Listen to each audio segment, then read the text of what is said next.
Татарстан китап нәшриятында минем проза әсәрләрен тупланган 3 томлыгым чыгып ята.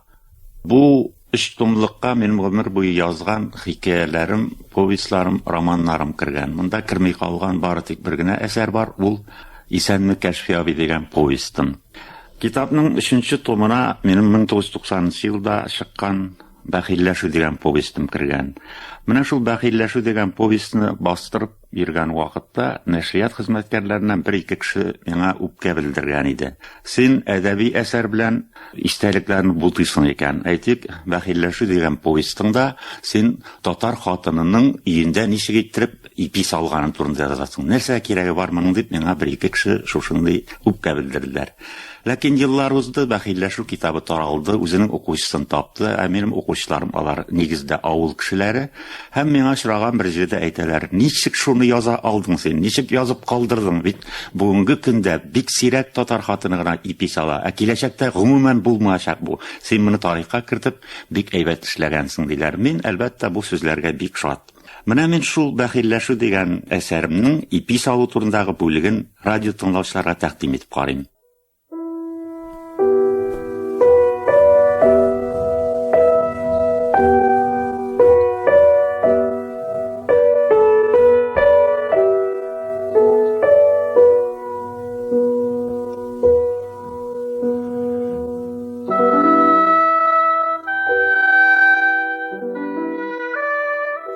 Ипи салу, ул ничек, аңа ниләр кирәк?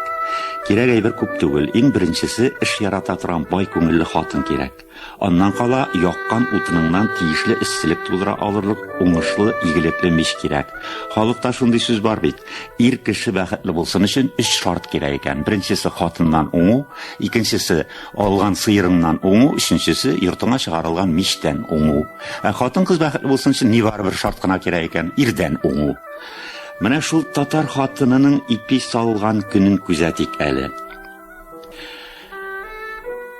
Күәш чиләге, юан юкә агачының төп буен җирдән 70 см чамасы югарырак кисеп аласың. Карт юкәнең ише гадәттә чирегән була. Оста куллы ир әнә шул чирекне чыгара, юкә агачының исә тышкы ягы гел таза була. Әнә шуны төплисең, астан һәм өстән тимер кыршау киздертәсең. Ипи бары тик юкә агачыннан эшләнгән күәш чиләгендә генә чын ипи була. Күәш чиләгенең төбен кырып бетермичә анда ачык камыр калдырасың. Күәш чиләге мәһабәт булып атна буе мич башында утыра. Менә бер көнне өйдә тантаналы зур сүз әйтелә: бүген ипи изәсе бар. Хуҗа хатын шул мизгелдән соң патша хатынына әйләнә. Бетте, дөнья ваклыклары юкка чыкты, чөнки бүген ипи изәргә кирәк. Ир кеше йөзенә горур кыяфәт биреп әйтерсең, халык ара мәсьәләне хәл итәр өчен Женевага чыгып китә. Келәткә таба юл ала, бераздан дәшмичә генә чиләк белән он алып керә. Аны җилпушка сала, тау итеп матур иттереп өеп куя. Хатын күәш чиләгенең төбенә җылы су сала. Ипи калагы дигән хикмәтле агач калак белән электән күәш төбендә калган ачык камырны тугылап җанландыра. Бу баш ясау дип атала. Баш күпрә тора, бераздан мич башындагы җилпушта унда җылына. Хуҗа хатын он иләргә әзерләнә. Ләкин моны төнлә ялгыз калып эшли ул. Хатын моңа тотынганчы йорт хуҗасы ир абзар кураны бер әйләнеп карап кирергә тиеш була. Бала-чага сәкедә байтак сугышып алгач, йокыга тәгәрәргә тиеш. Хуҗа хатын шул вакытта хуш исле арыш ыны белән күзгә күз ялгыз кала. Һәм шунда шигърият башлана. Бу шигърият он иләү дип атала. Иләк берничә төрле, юкә иләк, ондагы чүп-чарны гына тотып кала, кайвакта шуннан иләп тә ипи пешерәләр, шәп, хуш исле. Җис иләк була, чәч юанлыгында гына җис сугыктан эшләнгән саргылт алтын челтәрле иләк. Моннан уздырылган он гел кершән генә була инде. Борынгы бабаларның хатыннары ирләренә ошар өчен битләренә тәгаен генә шуны яңганнардыр дип уйлыйм мин. Моннан тыш кыл иләк була. Я хода, монысы инде онның 50% гына аска төшерә. Безнең халыкта вакытчылрак берәр кеше турында сүз әйтәсе булса, аны кыл иләктән уздыра инде дип сөйлиләр. Иләк әнә шулай итеп 3 төрле була иде. Фәлән хатын турында матур сүз әйтергә кирәк булса, безнең арча ягында менә булай. Җис иләктән генә ипи пешергән иде. Яки кыл иләктән генә иләп кыймак пешергән, телеңне йотарсың дип сөйләшәләр иде. Әйе, әлеге ашыткы баш бит әле. Он җылынгаш, иләнгәч, кайнаган җылымса су салып күәш чиләгендә ипи изелә. Бер күәш чиләгеннән 6-7 ипи чыгарга тиеш. Тук. Хатын төн уртасына шулай ипизе. Йортка ашкылт камыр исе чыга. Бу ис канны сафландыра. Бу искә чыдап булмый. Хатын әнидән башка бөтен кеше шул искә исереп, изелеп йоклый. Йокламаска мөмкин дә түгел. Әниең тук килә. Шулай төн җитә, иртәнге якта йокыдан уянып хатын да ирдә рәхәтләнеп тыңлап ята. Мич башына куелган күәш чиләгендә камыр сулыш ала, яши, күпрә, пыт килә. Хатын йокысыз ята. Тора юына бисмилласын әйтеп күәш чиләге янына килә. Анда тормышның үзе. Камыр сөйләшә, күтәрелә җанкаем, хуш ис тарата.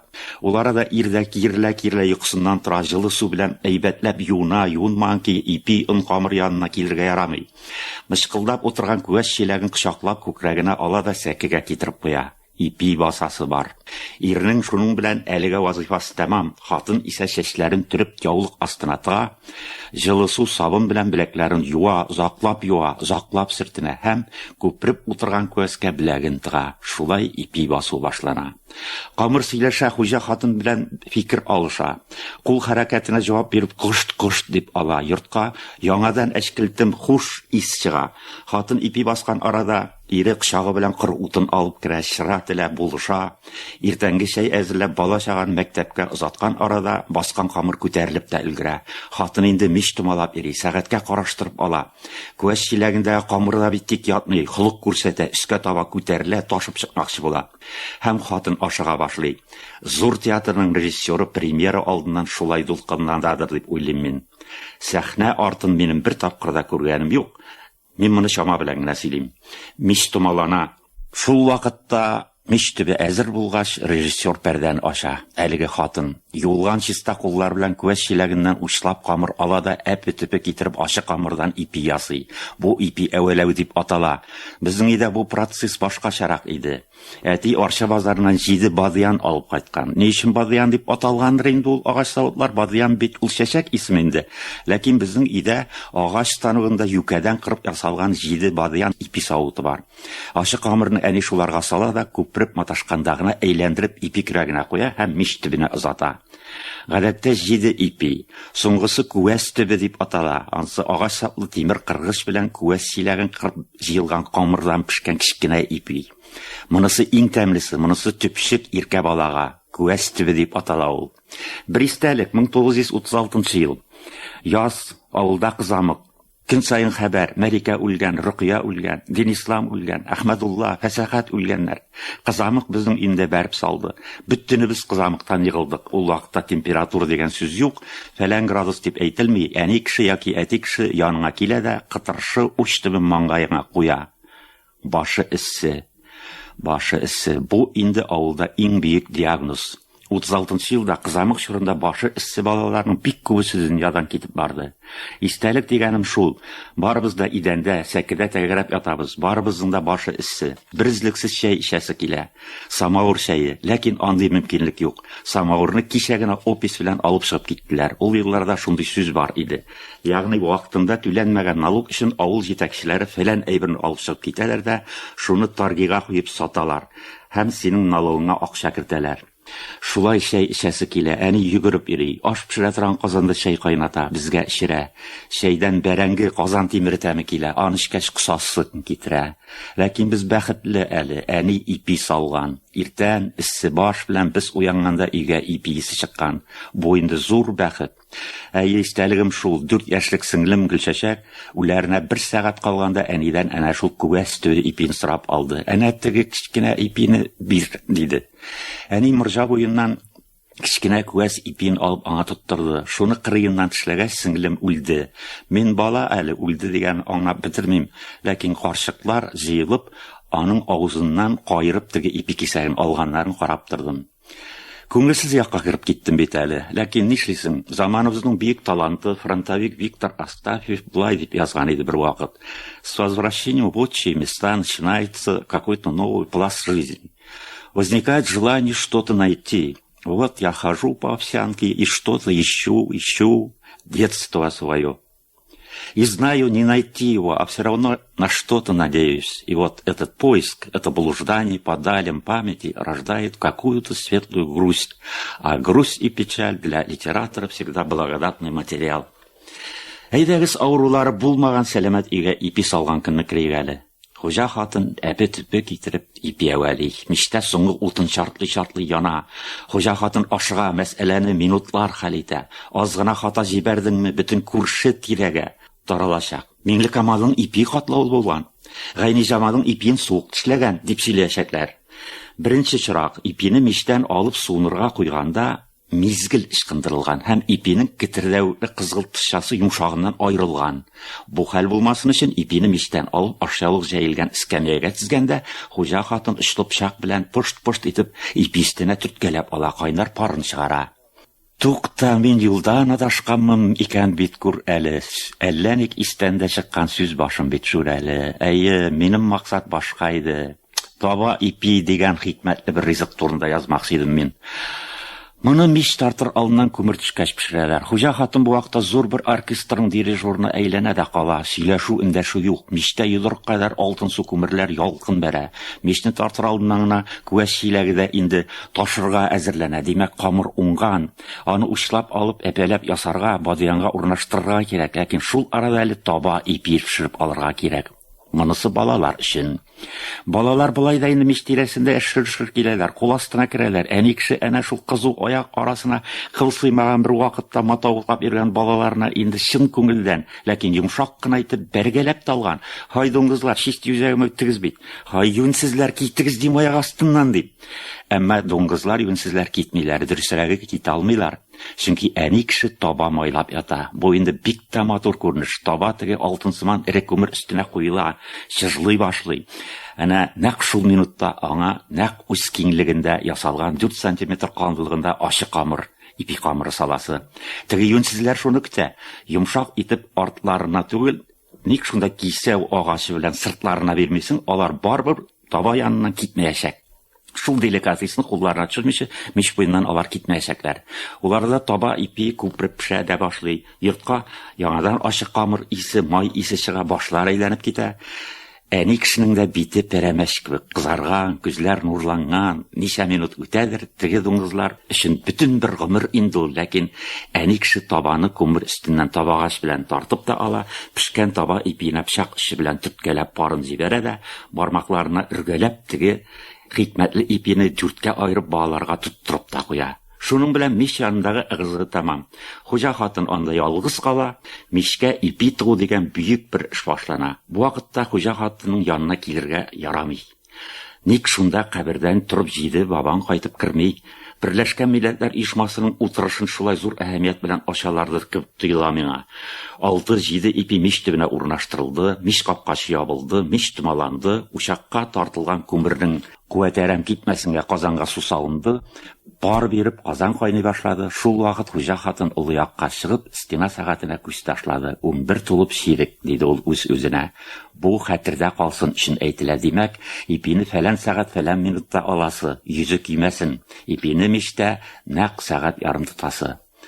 Хуҗа хатын яулыгын артка чиеп хәл алырга урамга чыга. Күрше тирә белеп тора инде бүген ул ипи салды. Чөнки кичә генә кич Хәйрнисага кирип әҗәткә бер кыерчык ипи алып торган иде. Авылда гел шулай. 2 ипи салу арасында бер үзеклекне әҗәткә кирип ялгыйсы. Бу күршелекне бер китеп торучы гаять әһәмиятле бер хәл. Икенче төрлесе дә була. Фәлән җиңги күәш чиләгендәге башны саклый алмаган, башын суык тешләгән. Моны бөтен күрше белә. Бер-берсенә кичкенә чүлмәк савыт тотып баш алырга керү гаять тә җаваплы дипломатик аралашу алымнарының берсе иде. Чөнки һәркемнең үз күәстәме, үз башы бар. Буларны күрше тирә исеннән, рәвешеннән сизә. Теге балалар бит әле, таба ипи ашаучылар. Алар умырып бирелгән теге таба ипин һичшиксез урамда ашыйлар. Чөнки бөтен урам белеп тора, нәкъ менә булар бүген ипи салдылар. Хуҗа хатын урамдагы балаларына бәхетле карап ала. Эттә тук, кышта тук. Бәхетләре ташыган балалар умырып кына бүленгән кайнар камырны бөтен тирә тереклеге белән бер ашыйлар. Бигрәк тә әтәч актив. Кеше чутыннан 15-20 тавыкны сыйлап ята. Хуҗа хатын үз йортының морҗа башына карап ала, аннан аршы ипинең хуш исе кайнар һава булып урамга тарала. Ләкин озак тормый хуҗа хатын урамда. Ашыгып өенә кирип китә. Мич капкачын ачып, ипиләргә күз салырга кирәк. Ипинең йөзе килгәнме? Киеп китәрлек булса, мич Капкачын ачып ипигә бераз хәл кертергә кирәк. Шулай гирле сәгать белән мич арасында йөреп тора ул. Ул арада күәс чиләген алдага нәгазләргә кирәк. Әгәр бу ипи уңышлы, күзәнәкле, ашкылтын тышкы яктан китердәвекле булып чыкса, димәк, күәс төбендә нәселен калдырырга кирәк. Аннан төш вакыты җиткәндә самавыр куеп, кайнар ипине кыерчыкларга сындырып, бөтен гаиләгә бәйрәм ясап чәй эчәргә кирәк. Ләкин бу әле бәйрәмнең башыгына. Балачага белеп тора.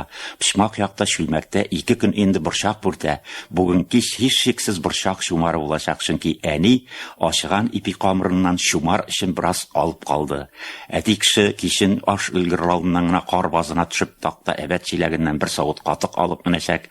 Ашкылтым шумарлы борчак ашын ашаганда, авыл кешесенең физиологик канагатлыгы шул дәрәҗәгә җитә ки, зур-зур отельләрдә, кафе-рестораннарда виски ішіп сигар тартып отырушы бизнесменнар біз генә рәхәт чигәбез дип никадәр ялгышканнарын үзләре дә белмиләр.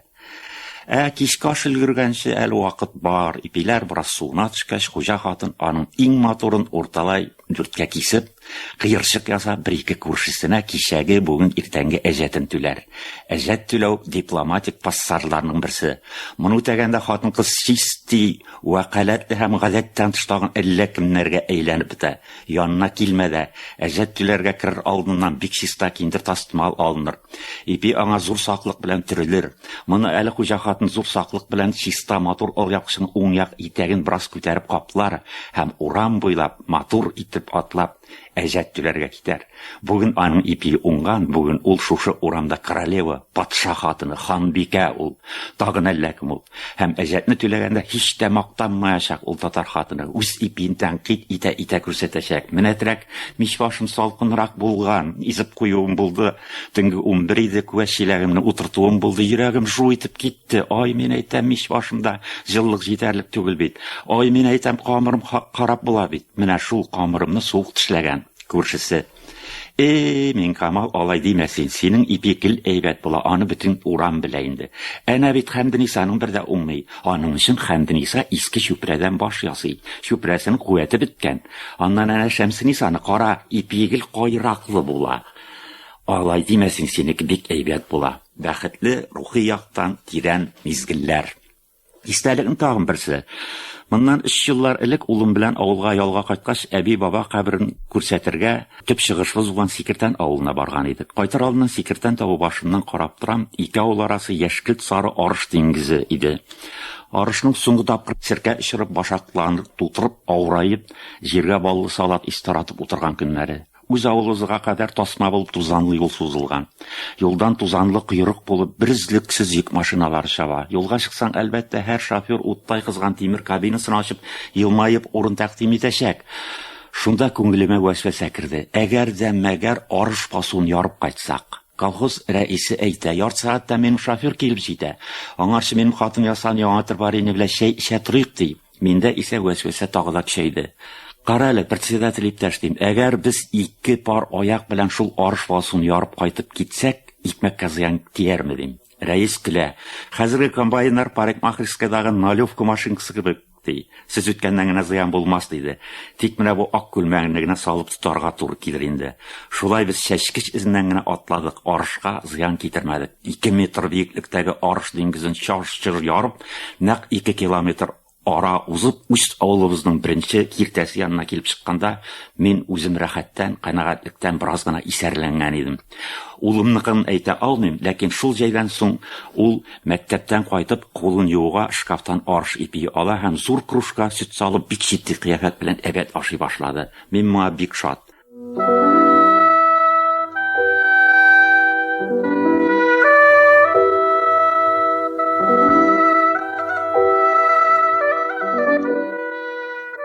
Дөньяда күп халыклар бар. Ул халыкларның күп төрле җырлары бар. Җырлар безнең илдә дә күп. Мәхәббәт, чишмәләр, таулар, урман, ай йолдызлар, батырлык турында, хәзер инде рәссамнар, композиторлар турында да җырлар бар. Бу җырларның бер чорда берсе, икенче чорда икенчесе активлаша, берсе көчәйгәндә икенчесе ял итеп тора. Әмма дөньяда мәңгелек бер җыр бар. Ул җыр композиторлар, шагыйрьләр, җырчылар аңа игътибар биреп җиткермәгәндә дә яши. Безнең теләктән башка яши. Ул җырның сүзләре дә, көе дә, иген басуларында, башаклар өстендә рәшә булып мәңге тирбәлә. Ул җырны мин икмәк турында баллада дип атар идем.